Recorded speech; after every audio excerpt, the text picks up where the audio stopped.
네, 성경 창세기 1장 1절 말씀부터 보시겠습니다. 성경책 맨 처음 첫 페이지입니다. 창세기 1장 1절 말씀부터 보시겠습니다. 창세기 1장 1절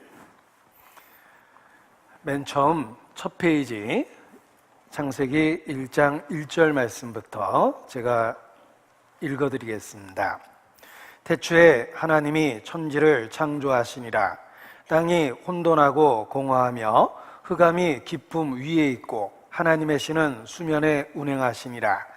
하나님이 가라사대 때 빛이 있으라 하심에 빛이 있었고 그 빛이 하나님 보시기에 좋았더라.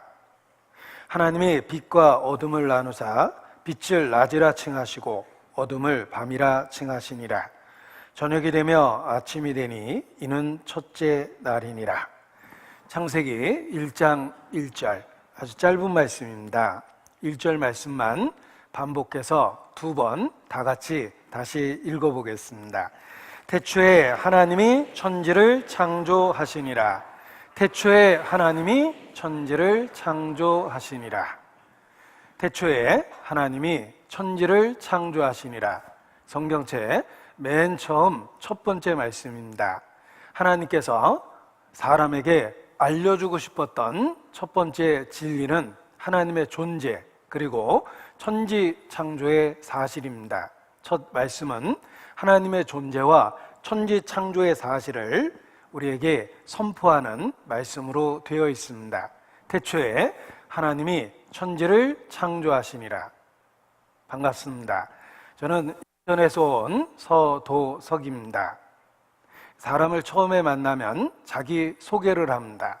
하나님께서도 우리에게 처음 자기 자신을 나타내시며 자기를 소개하고 계십니다.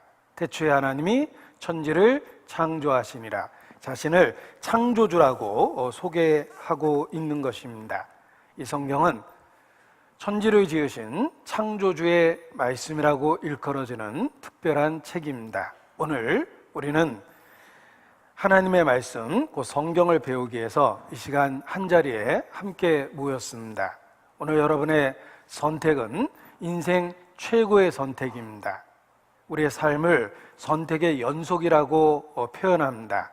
매일의 삶 속에서 우리는 무엇인가를 선택하는데 오늘 우리는 성경을 배우는데 우리의 시간과 마음을 투자하기로 선택을 한 것입니다. 성경을 배우는 것보다 더 가치 있고 의미 있는 일을 이 땅에서 결코 할 수 없습니다. 따라서 오늘 여러분의 선택이 인생 최고의 선택이라고 이렇게 표현한 것입니다. 시작하는 시간이기 때문에 전혀 공감하지 않을 수도 있습니다. 그러나 성경을 구체적으로 배워보면 정말 내가 여기 오기를 잘했다라고 틀림없이 생각하게 되고 또 인생 최고의 선택이라고 표현한 데 대해서 틀림없이 공감하시게 될 것입니다. 성경은 하나님의 말씀이라고 일컬어지는 특별한 책이고 성경을 배우는 것은 가치 있고 의미 있기 때문에 그렇습니다. 사람이라면 누구든지 갖고 있는 근본적인 의문이 있습니다. 이 아름다운 세계는 어디서 어떻게 시작된 것일까? 만물의 기원에 대한 의문이 우리 마음에 있습니다. 또 이 대자연의 주인공처럼 살아가는 내 자신의 모습을 생각할 때 나는 누구인가? 사람은 무엇인가? 어디서 와서 어디로 가며 무엇을 위해 살고 있는가? 라는 의문을 갖고 있습니다. 그래서 이 두 가지 의문이 사실 근본적인 인간의 문제라고 이야기합니다. 이 아름다운 세계는 어디서 왔는가? 사람은 무엇인가? 노르웨이 철학자 가더라는 사람이 소피의 세계라는 철학 자아 탐구 소설을 썼습니다. 우리 시대의 베스트셀러가 됐는데 그 두꺼운 책도 사실 이 두 가지 질문으로 시작합니다. 이 아름다운 세계는 어디서 왔는가? 그리고 너는 누구냐? 이런 질문으로 시작하는데 그 책을 끝까지 읽어봐도 사실 답은 없습니다. 그죠? 이렇게 설명해보고 저렇게 설명해보고 한 것이지 이것이 답이다라고 분명하게 제시하지 못합니다. 그 책에만 답이 없는 것이 아니라 인류 역사 속에서 수없이 많은 사람들이 그 문제를 생각하고 고민하고 토론했지만 어느 누구도 이것이 답이다라고 그렇게 명확하게 제시하지 못했습니다.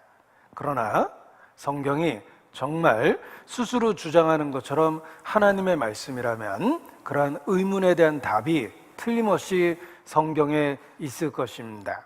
왜냐하면 천지를 지은 창조주 하나님만이 만물의 기원을 바로 알려주실 수 있으며 또한 사람이 어떤 의미와 목적을 갖고 있는 존재인지를 하나님만이 대답할 수 있기 때문에 그렇습니다. 따라서 오늘 우리는 하나님의 말씀이라고 일컬어지는 성경을 배우게 된 것에 대해서 가장 의미 있고 가치 있는 선택이라고 이렇게 말씀을 드리는 것입니다. 3절, 창세기 1장 3절을 보시겠습니다. 1장 3절, 하나님이 가라스되. 6절, 하나님이 가라스되. 9절, 하나님이 가라스되. 11절, 하나님이 가라스되. 14절, 하나님이 가라스되. 20절, 하나님이 가라스되. 24절, 하나님이 가라스되. 26절, 하나님이 가라스되. 29절, 하나님이 가라스되.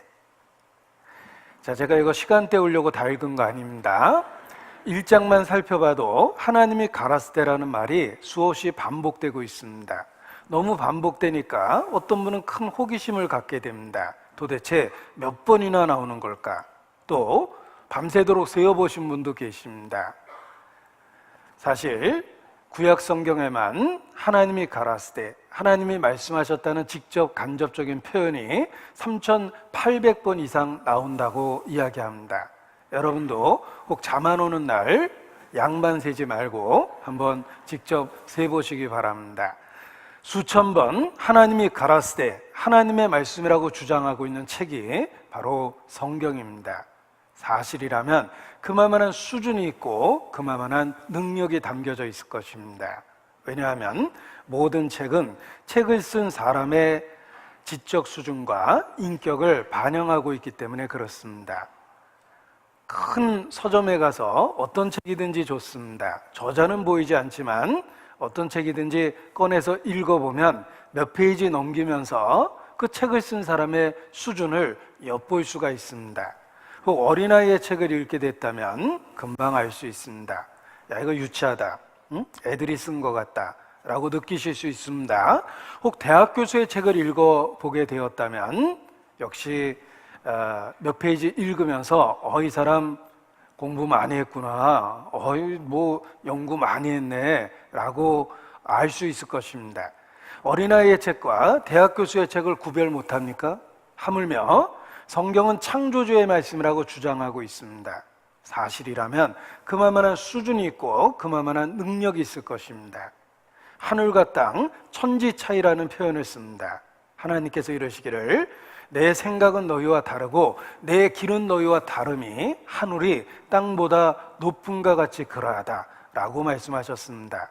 성경이 정말 스스로 주장하는 것처럼 과연 하나님의 말씀이라면 그만한 수준이 있고 그만한 능력이 담겨 있을 것입니다.